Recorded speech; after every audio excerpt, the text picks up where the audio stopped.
Assalamualaikum warahmatullahi wabarakatuh. Pasar itu bisa jadi tempat yang Allah itu benci. Dari Abu Hurairah radhiyallahu anhu, Rasulullah sallallahu alaihi wasallam bersabda, "Ahabul bilad ilallahi masajiduha wa abghadul bilad ilallahi aswaquha."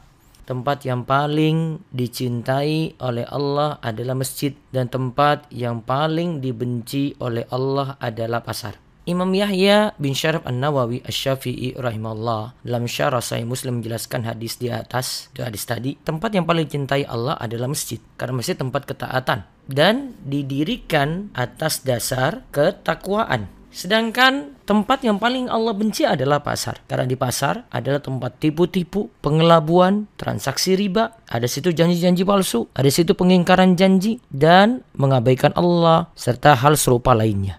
Nah, kalau di masjid itu tempat turunnya rahmat, berbeda halnya dengan pasar. Demikian kata Imam Nawawi dalam Syarah Sahih Muslim tadi. Jual beli itu bisa melalaikan dari ibadah. Makanya perintah sholat Jumat itu dikaitkan dengan perintah meninggalkan jual beli. Disebutkan dalam hadis Jabir radhiyallahu anhu bahwasanya Nabi sallallahu alaihi wasallam berdiri berkhutbah pada hari Jumat. Faja'at 'irun minasyam. Lalu datanglah rombongan dari Syam. Fantaqalan nasu ilaiha. Lalu orang-orang itu pergi menemuinya. Nah, lihat, mereka meninggalkan sholat Jumat tuh, sehingga tidak tersisa kecuali 12 orang saja. 12 orang saja yang mendengarkan khutbah Jumat. Karena pengaruh jual beli tadi. Makanya dalam ayat surat Jum'ah itu, ayat 9 tadi diperintahkan untuk meninggalkan jual beli. Ya ayyuhallazina amanu idza nudiya lis-salati min yaumil jumu'ati fas'au ila dzikrillahi wa dzarul bai'. Dzalikum khairul lakum in kuntum ta'lamun. Hai orang-orang yang beriman. Hai orang-orang yang beriman. Apabila diseru untuk menaikkan salat Jumat, maka bersegeralah kamu kepada mengingat Allah dan tinggalkanlah jual beli. Yang demikian itu lebih baik bagimu jika kamu mengetahui bahwa jual beli itu dapat melalaikan dari ibadah. Kita perlu tahu adab-adab ketika masuk pasar.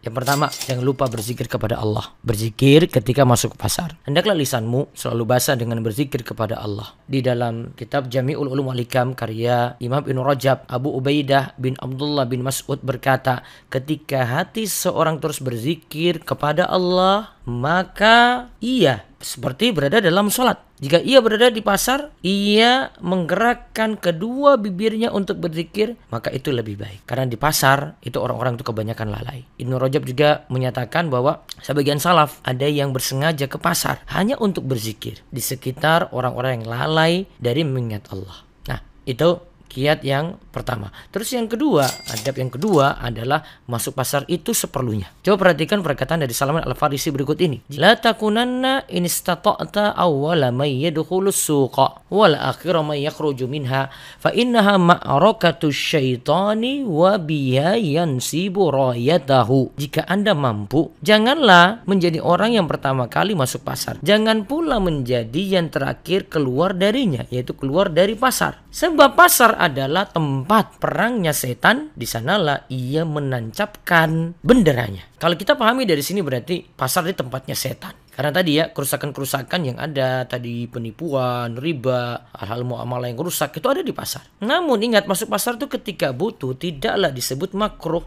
Artinya boleh. Dalam ayat itu disebutkan wa ma arsalna qablaka minal mursalin illa innahum la ya'kuluna at-ta'ama wa yamshuna fil aswaq. Dan kami tidak mengutus rasul-rasul sebelummu melainkan mereka sungguh makan makanan dan berjalan di pasar-pasar.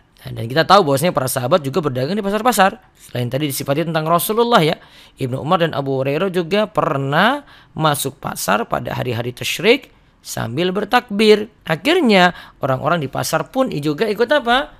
Ikut bertakbir. Nah, itu alasannya. Terus adab yang ketiga lagi, jangan lupa wanita yang ke pasar hendaknya memakai pakaian syar'i. Ya, karena Allah itu katakan wala yubdina zinatahunna illa ma dhahara minha. Hendaklah wanita itu tidak menampakkan, janganlah menampakkan perhiasannya kecuali yang biasa tampak daripadanya. Para ulama berbeda pandangan. Ada yang katakan bahwa yang boleh ditampakkan adalah pakaian saja. Yang lainnya itu jadi perhiasan yang tidak boleh ditampakkan. Ada yang mengatakan bahwasanya perhiasan yang mesti ditutup adalah celak dan henna, dan perhiasan yang lain tidak boleh ditampakkan. Juga dia mengatakan bahwa yang boleh ditampakkan adalah wajah dan telapak tangan saja.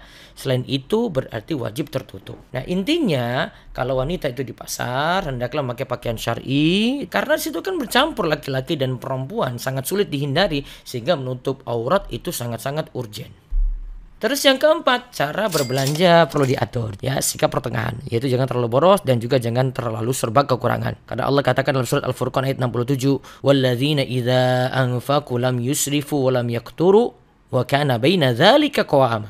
Dan orang-orang yang apabila membelanjakan harta, mereka tidak berlebihan dan tidak pula kikir, dan adalah perbelanjaan itu di tengah-tengah antara yang demikian, yaitu jangan terlalu boros, jangan terlalu serba kurang. Kemudian yang kedua, kalau mau belanja, aturannya adalah buat rencana. Itu lebih bagus. Kemudian berbelanja ingat sesuai kebutuhan.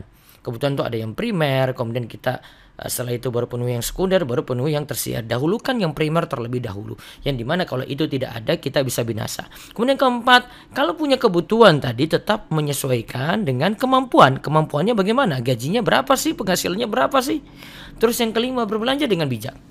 Ya, dia bisa manfaatkan misalnya waktu-waktu harga murah, ada diskon. Nah, itu bisa strategi untuk berbelanja. Kemudian selama ada sesuatu yang bisa dimanfaatkan, tidak mesti beli yang baru. Ini yang keenam ya. Kemudian yang ketujuh, jangan sampai berbelanja dengan berutang. Ingat tuh baik-baik.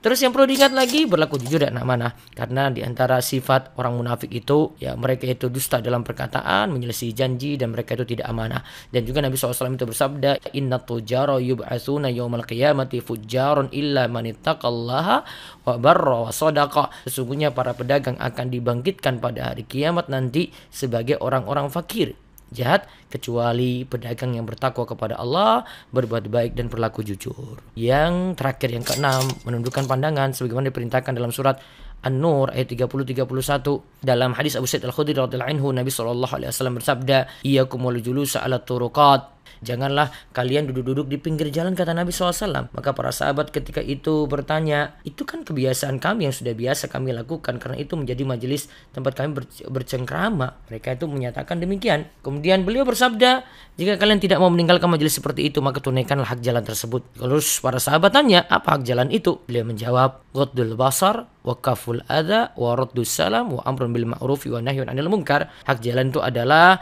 menundukkan pandangan, menyingkirkan gangguan di jalan, kemudian menjawab salam, dan amar ma'ruf nahi mungkar. Hadis ini riwayat Imam Bukhari. Demikian berbagai adab saat di pasar. Semoga kita senantiasa mendapatkan keberkahan dan jauhi dari mara bahaya. Allahu yubarik fiik.